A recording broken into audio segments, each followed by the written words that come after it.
नैबे तामुलपुर जिल्लानि गोदानै दाजानाय बा नावकाटानि सिङाव थानाय बा जाबांबार सुक्लायाव थानाय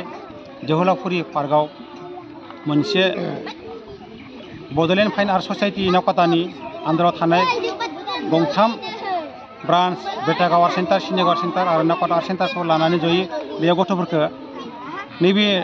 गोदान बोसोर 2024नि दिनै जानुवारिनि 7 खालाराव रुबिबार सानाव जों दिनै बेयाव गथ'फोरनि बाथि सावगारि आखिनाय दिन्थिफुंनाय लादों हाबाफारि। बेयाव जोङो बे गथ'फोरनि बादायलायनाय सावगारिखौ जोङो थोंजोङै गुवाहाटीसिम हरनाय जागोन आरो बिनि डकुमेन्टस गथ'नि एड्रेस गथ'नि फट' बेखौ जों हरनाय जागोन। बेखौ माने गुवाहाटीसो नायो नालाय ओंखायनो बिनि रिजाल्टखौ जोङो 15-20 गेजेराव रिजाल्ट होनाय जागोन। बेयाव माने गोबांफोर गथ'आ मेक्सिमाम 100-600 बा 70 गथ'फोर दङ स्टुडेन्ट दा माने डकुमेन्टस मोनजोब्बाय दा माने गथ'खौ जों दायोसो जों गथ'फोरनि सावगारि आखिनाय बयखौ जों थिखांनाय जादों दिन्थिफुंहोनाय जाबाय। नाथाय बेसेबां गथ' बे आर्ट लानाय फरायसाला फरायसुलिफोरा बेसेबां जादों बेखौ दा हिसाब गैथ'वा बेसेबां गासैबो फैदों लोगोसे बे फरायसाफोरनि बिमा बिफा फैदों दा बेयाव जों मा बुङो जिहेतु आर्ट थोंजोङै आं बारा बुंनो थाङा माने आजिखालि गथ'आ जुदि जोनोम मोनबाय गथ'खौ फेदेरबाय फोलावबाय माने 4 बोसोर 5 बोसोर जाबाय एक्चुअलि 4-5 बोसोरनिफ्राय जों गथ'खौ सावगारि आखिनाय होनो हायो। मानो होनबा बै सावगारि आखिनायजोंनो लिरनायजोंनो बै फरायनाय बे खुदिया गथ'फोरा बे थोंजोङै फरायनायाव मदद जायो आखरा माने मोजां जायो आरो माने ओरैनो जोङो फरायसालिनिफ्राय फैनानै न'आव जों ओरैनो दोननो होआ गथ'खौ जों माने जों हप्तायाव खननै क्लास लायोना सुनिबार रबिबारे बिनि बादैबा आं गुबुन बारावबो लायो नाथाय जों मात्र सुनिबार रबिबार जों लायो। बै सुनिबार रबिबाराव जों गथ'फोरखौ दोनना लाखोनो न'आव जानला मोनला दोनना लाखोनो माने बेस्थ' लाखिनो थाखाय जों आर्टआव होनांगोन आरो सावगारि मोनसे आखिनो हायोब्ला सावगारिया माने आखिनायजों लोगोसेनो बे गथ'नि ब्रेन मेलेमाबो मोजां थोंजोङै थायो। बे सावगारि आखिनायजों लोगोसे फरायनाय मदद जायो माने गोसोफोरा थिग थायो मोजां जाहैयो आरो बेजोंनो आजिखालि प्रेक्टिकेल प्रजेक्ट आजिखालि नांगौ जायो। आजिखालि फरायनायजों लोगोसे प्रेक्टिकेल क्लास 10, 7, 9, 10निफ्राय जों प्रजेक्ट प्रेक्टिकेल नांगौ जायो। साइन्स फरायोब्ला ओरै नांगौ जायो जे बिदिनो जोङो बै गथ'आबो बे आंनि बड'लेण्ड फाइन आर्ट ससाइटियाव लानानै रोंनानै थाङोब्ला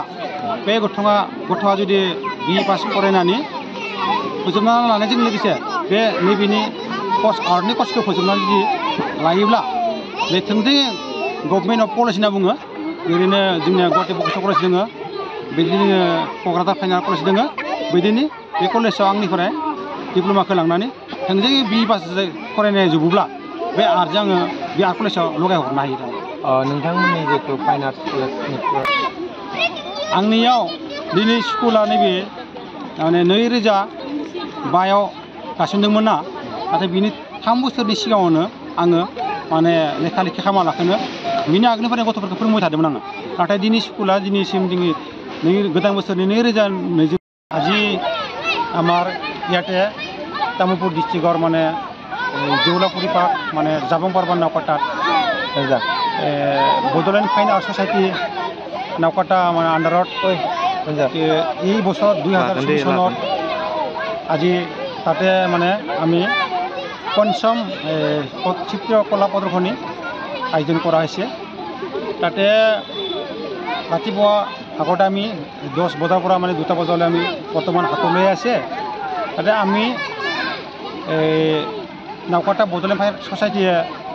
মানে 3খন ব্ৰাঞ্চ আছে চিনেগাঁও আৰ্ট চেণ্টাৰ আৰু বেটাগাঁও আৰ্ট চেণ্টাৰ আৰু খাগাপাৰা চেণ্টাৰ আৰু নাওকাটা আৰ্ট চেণ্টাৰ লগত তাতে মানে জমা আমি কৰি তাতে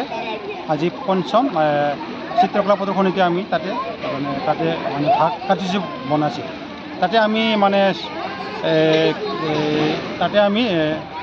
ছাত্ৰ ছাত্ৰীবিলাক সব মানে 4খন স্কুলৰ লৈ আমি তাতে